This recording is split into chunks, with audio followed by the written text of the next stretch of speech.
ওয়া রাফা'না লাকা যিকরাক, আর আপনার জিকির, আপনার আলোচনাকে আমি অনেক অনেক উঁচু করেছি।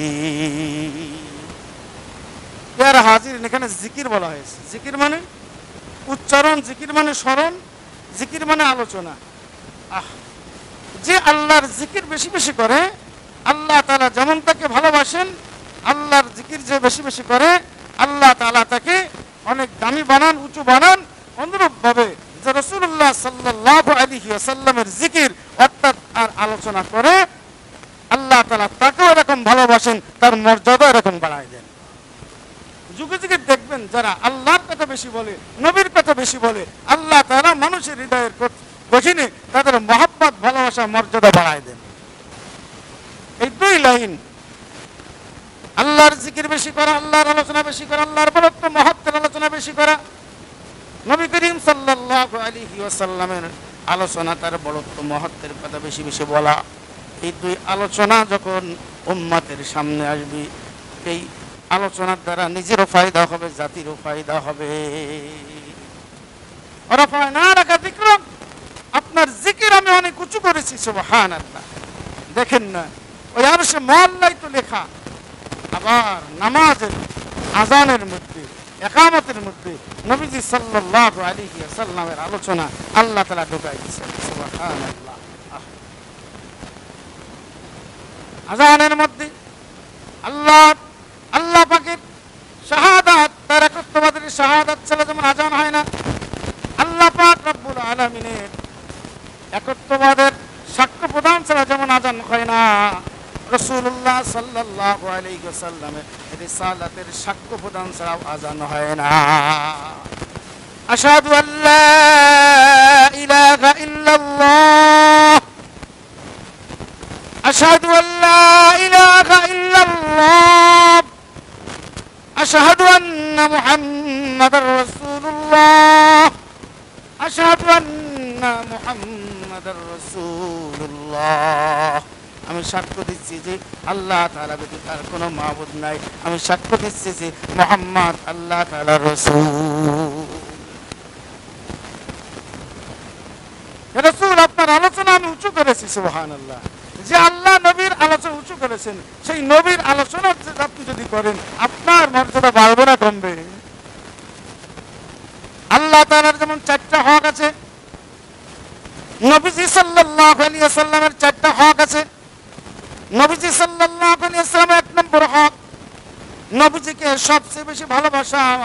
মাখলুকের মধ্যে সবচেয়ে বেশি ভালোবাসতে হবে কাকে? নবীজি সাল্লাল্লাহু আলাইহি ওয়াসাল্লামকে।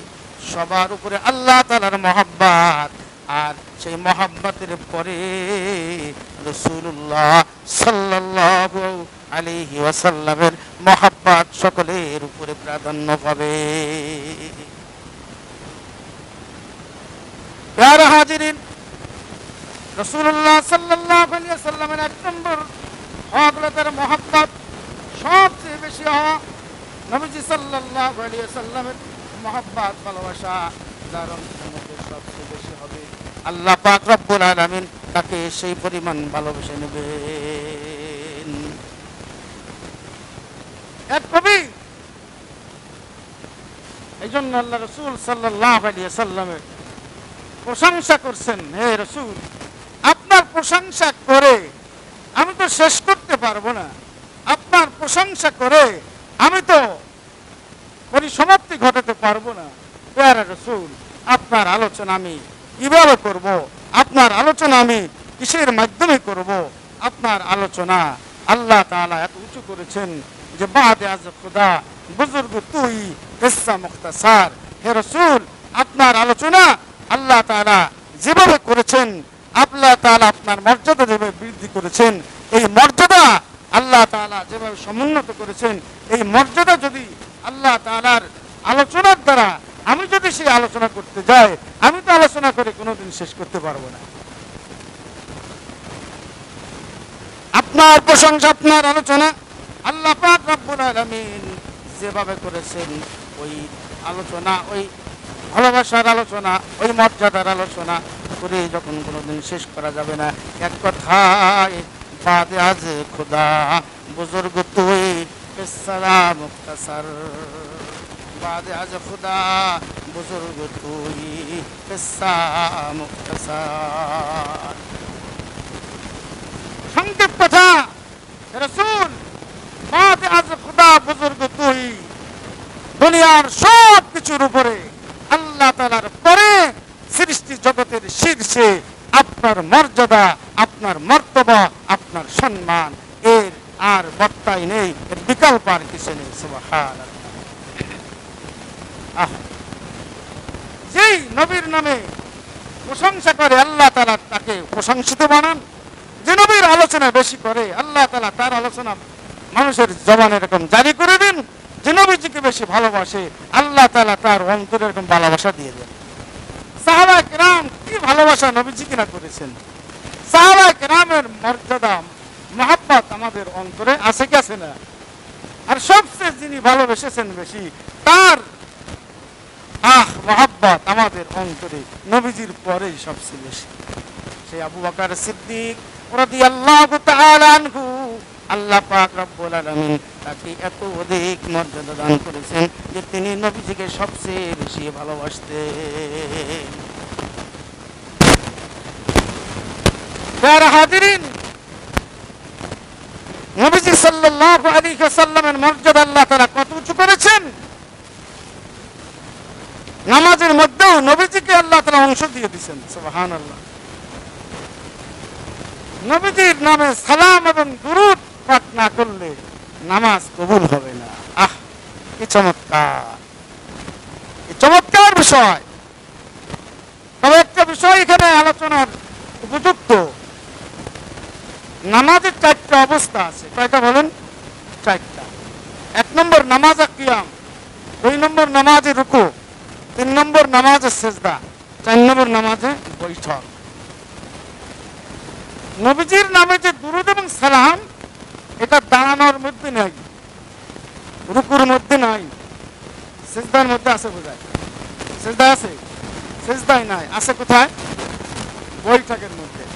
এখান থেকে সূক্ষ্ম একটা জ্ঞান ইঙ্গিত আমরা নিতে পারি যে আমাদের সমাজে নবীজিকে সালাম দিতে হবে দাঁড়িয়ে উত্তম না বসে উত্তম, একটা বিভ্রান্তি আমাদের সমাজে আছে কি আছে না বলেন?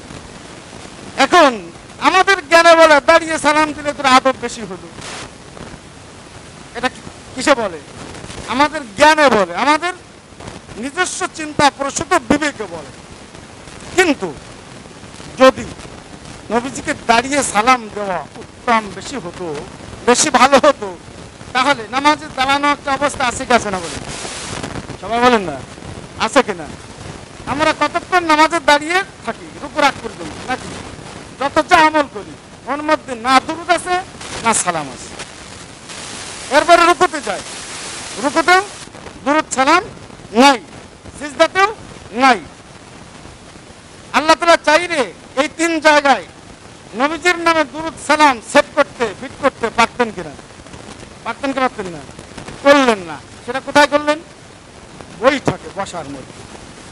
এর দ্বারা সহজেই আপনি একটা জ্ঞান নিতে পারেন, নামাজ থেকেই জ্ঞানটা আপনি নিতে পারেন, যদি আপনার সুস্থ বিবেক জ্ঞান বোধ থাকে যে নবীজি সাল্লাল্লাহু আলাইহি ওয়াসাল্লামকে দাঁড়িয়ে সালাম দেওয়া যাবে না বলা হচ্ছে না, কিন্তু বসে আছেন আর হুট করে দাঁড়ায় তারপর দিবেন উত্তম মনে করে, আপনি এটা করা ঠিক না।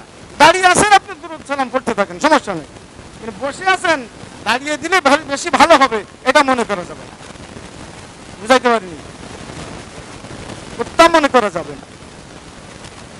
এটা নামাজ আমাদেরকে শিক্ষা দেয়। তবে বিষয় যেটি আমি আলোচনা করছি সেটি হলো নবীজি হক 4টি। 1 নম্বর, নবীজির ভালোবাসা সবচেয়ে বেশি আমাদের অন্তরে আসতে হবে। আল্লাহ রাসূল সাল্লাল্লাহু আলাইহি ওয়াসাল্লাম বলেন, লা ইউমিনু আহাদুকুম হাত্তা আকুনা আহাব্বা ইলাইহি মিন ওয়ালিদিহি ওয়া ওয়ালাদিহি ওয়ান নাসি আজমাইন। তোমাদের মধ্যে সে যে যত বড় পীর বুজুর্গ হও না কেন, যে যত বড় নামি দামি কিছু হও না কেন, যত বড় ইবাদত গুজার হও না কেন, যত বড় তুমি নেককার পরহেজগার হও না কেন, যত বড় ক্ষমতাশালী হও না কেন, যদি তুমি কামেল ইমানদার, পরিপূর্ণ ইমানদার হইতে চাও, তাহলে আমি নবী মুহাম্মদ সাল্লাল্লাহু আলাইহি ওয়াসাল্লামকে দুনিয়ার সব কিছু থেকে বেশি ভালোবাসতে হবে। লা ইউমিনু আহাদুকুম হাত্তা আকুনা হাব্বা ইলাইহি মিন ওয়ালিদিহি ওয়া ওয়ালাদিহি ওয়ান নাসি আজমাইন। ততক্ষণ পর্যন্ত কেউ কামেল ইমানদার হইতে পারবে না যতক্ষণ না পর্যন্ত সে আমি নবী মুহাম্মদ সাল্লাল্লাহু আলাইহি ওয়াসাল্লামকে সবচেয়ে বেশি ভালো না বাসবে। মিওয়ালা দেখি তার সন্তান থেকে, মিওয়ালি দেখি পিতামাতা থেকে, ওয়ালা দেখি সন্তানাদি থেকে, অন্নাস আজমাইন দুনিয়ার সকল মানুষ থেকে যতক্ষণ পর্যন্ত আমি নবী মুহাম্মদ সাল্লাল্লাহু আলাইহি ওয়াসাল্লামকে বেশি না ভালোবাসবে ততক্ষণ পর্যন্ত সে কামেল পরিপূর্ণ ইমানদার হইতে পারবে না। ভালোবাসা কাকে বলে? ভালোবাসা কাকে বলে? নবীজি সাল্লাল্লাহু আলাইহি ওয়াসাল্লাম নিজেই তার ব্যাখ্যা দিচ্ছেন ভালোবাসা কাকে বলে। আল্লাহ রাসূল সাল্লাল্লাহু আলাইহি ওয়াসাল্লাম একদিন তার প্যারা খাদেম হযরত আনাস রাদিয়াল্লাহু তাআলা আনহুকে ডেকে বলেন, আনাস রে, তুই ছোট্ট মানুষ কিন্তু এত হুঁশিয়ার, তোর এই হুঁশিয়ারি খেদমতি আমি নবী মুহাম্মদ সাল্লাল্লাহু আলাইহি ওয়াসাল্লাম এত বেশি খুশি হয়েছি, আমি চাই তুই যেন আমার সঙ্গে জান্নাতেও থাকতে পারিস। দুনিয়াতে যেভাবে তুই আমার পাশে রয়েছিস আমার খাদেম, আমি চাই তুই যেন জান্নাতে আমার খাদেম হ। হ্যাঁ আনাস, তো শোনো, সেটা যদি তুমি চাও তাইলে তোমাকে একটা কাজ করতে হবে। ইয়া বুনাইয়া, হে আমার প্রিয় সন্তান, ইন কদারতা, যদি তুমি পারো চেষ্টা করে দেখো, আনতুসবিহা ওয়া তুমসিয়া ওয়া লাইসা ফি কলবিকা গাশুন লিআহাদিন ফাফআল। আমার প্রিয় সন্তান, খাদেমকে ডাকছেন, হে আমার প্রিয় সন্তান। আমরা যে মায়া মাই না, বরিশাল এলাকা মায়া মানু, এক এক এলাকা এক রকমের আদরের ডাক। হাতকে লাগায় বাসা আদরের ডাক, অনেক জায়গায় শোনা আয় ময়না, আয় পাখি, আদরের ডাক। সৌদি আরবে আদরের ডাক হলে ইয়া বুনাইয়া, হে আমার প্রিয় বৎস, আমার প্রিয় সন্তান, নবীজি ডাকছি। ইন কদারটা, যদি তুমি আরব দেখার চেষ্টা করে, আনতুসবিয়া, এমন ভাবে দিন কাটাবে, এমন ভাবে সকাল করবে, ওয়া তুমসিয়া, এমন ভাবে রাত কাটাবে, দিন রাত এভাবে কাটাবে, সকাল সন্ধ্যা এভাবে কাটাবে। ওয়ালাইসা ফি কলবিকা গাশুন লিআহাদিন ফাফআল, যদি তুমি পারো তাহলে অন্তর থেকে রাগ দেশ সব বের করে দিবি, সুযোগের সদ্ব্যবহার না করে তুমি তারে মাফ করে দাও। ওয়ালাইসা ফি কলবিকা গাশুন লিআহাদিন ফাফআল, যদি তুমি পারো অন্তরে রাগ রাখবে না, যে যত বড় ক্ষতি তোমার করুক না কেন, যে কোনো লাইনে ক্ষতি করুক না কেন, সম্পদের লাইনে, সম্মানের লাইনে, পদমর্যাদার লাইনে, যে যত বড় তোমার অধিকার বঞ্চিত করুক না কেন, প্রিয় সন্তান আনাস, তুমি সব রাগ অন্তর থেকে সবসময় বের করে দিবে। তুমি যখন ঘুমাতে যাবে বিছানায় মাফ করে দিয়ে ঘুমাবে, পারা যাবে? হ্যাঁ, নিয়াত করা যায়? হ্যাঁ, কার কার নিয়াত? ইনশাল্লাহ আল্লাহ আপনি আমাদের কবুল করেন। লাভ কি? নবীজি লাভ বলছেন, দেখেন লাভ বলছেন। সুম্মা ক্বাল, এরপর নবীজি বলছেন, ইয়া বুনাইয়া, আমার মাইনা, আমার ছোট সন্তান, প্রিয় বৎস, ওয়াযালিকা মিন সুন্নতি, এইটা আমার সবচেয়ে বড় সুন্নাত। সুবহানাল্লাহ বলবেন না? এ পাগড়ি মাথায় তো বড় সুন্নাত। হ্যাঁ, পাগড়ি মাথায় তো বড় সুন্নাত। সুন্নাত, এটাও সুন্নাত, দাড়ি সুন্নাত। সুন্নাত মানে আবার সে সুন্নাত না, এটা না করলে চলে, এটা আবার না করলে চলে না। পাগড়ি মাথায় না দিলে গুনাহ নেই, কিন্তু দাড়ি না রাখলে আবার গুনাহ আছে। সব সুন্নাত একরকম না, কিছু সুন্নাত ফরজ, কিছু সুন্নাত ওয়াজিব, দাড়ি রাখা ওয়াজিব, কিছু সুন্নাত মুআক্কাদা, কিছু সুন্নাত নফল। পাগড়ি মাথায় তো নফল, এটা আপনি মাথায় দিলে ভালো, বেশি সওয়াব হবে, না পারলে কোনো নেই। টুপি মাথায় দেওয়া নামাজের মধ্যে সুন্নাত মুআক্কাদা, টুপি খুলে নামাজ পড়লে নামাজ মাফ করে যায়। কারণ কি? নামাজের টুপি মাথায় দেয় অন্তত সুন্নতে মুআক্কাদা। নামাজের বাইরে যদি দিতে পারেন ভালো, অন্তত নামাজে খালি মাথায় নামাজ পড়লে আমার মাকরু হবে। মাসালা এসে গেল আরেকটা বলি, এমন পোশাক পরে নামাজ পড়া মাকরু যে পোশাক পরে মানুষ হাটা বাজারে এবং আত্মীয়ের বাড়িতে যেতে দ্বিধা বোধ করে। এক কথা বুঝে নিন, যে পোশাক পরে হাটে বাজারে যেতে মানুষ দ্বিধাবোধ করে, আত্মীয়ের বাড়িতে, বিয়ের বাড়িতে, জামাইয়ের বাড়িতে, শ্বশুর বাড়িতে যাইতে দ্বিধাবোধ করে, ওই পোশাক পরে নামাজ পড়লে নামাজ হবে কিন্তু মাকরু হয়ে যায়। মাকরু মানে বিনা বেতনে চাকরি, মাকরু মানে আমার কষ্ট করলেন ঠিক, হাজিরা হলো, বেতন নাই। যত মাকরু আছে তার অর্থ হলো কাজে আপনি গেঞ্জি গায়ে দিয়ে নামাজ পড়বেন না গামছা গায়ে দিয়ে নামাজ পড়বেন না খালি গায়ে নামাজ পড়বেন, ভালো করে বুঝে দেবেন। বরং আল্লাহ তাআলা বলেন নামাজ যখন আদায় করবে তখন সবচেয়ে ভালো পোশাকটা পরবে। আল্লাহ তাআলা বলেন খুযু যিনাতাকুম ইনদা কুল্লি মাসজিদিন, খুযু যিনাতাকুম ইনদা কুল্লি মাসজিদিন, তুমি প্রত্যেক নামাজের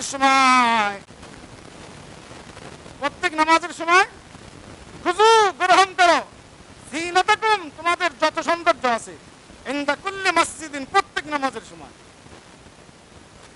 এই জন্য যত পোশাক আছে এর মধ্যে ভালো পোশাকটা পরবেন।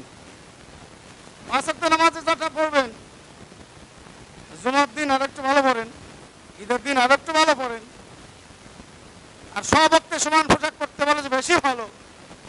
খুযু যিনাতাকুম তোমাদের যত ধরনের সৌন্দর্য আছে গ্রহণ করো, পোশাকের সৌন্দর্যটা। এজন্য নামাজের আগে একটু আতর মেখে নেওয়া উত্তম, আতর ঘেরান মেখে নেওয়া কি উত্তম। আমরা বাইরে যেতে গেলে আতর মাখি, সেন্ট মাখি। আবার সেন্ট মানে অ্যালকোহল হলে হবে না, অ্যালকোহল ফ্রি হতে হবে, অ্যালকোহল জায়েজ না। আরেকটা কথা, তবে মহিলাদের জন্য ঘেরান নিষেধ। মহিলাদের জন্য ভালো করে বুঝবেন, মহিলাদের জন্য তীব্র ঘেরান যেটা মাখলে, ব্যবহার করলে পরপুরুষের নাকে চলে যায়, মহিলাদের এই ধরনের ঘেরান ব্যবহার করা হারাম। হাদিস শরীফ আসছে যে সকল মহিলা ঘেরান মেখে এবং উলাঙ্গ প্রায় হয়ে চেহারা প্রদর্শন করে, দেহ প্রদর্শন করে, টাইট ফিট কাপড় পরে পরপুরুষের সামনে দিয়ে যায়, ওই মহিলারা জান্নাতে যাওয়া তো দূরে থাক, জান্নাতের ঘেরান পর্যন্ত পাবে না।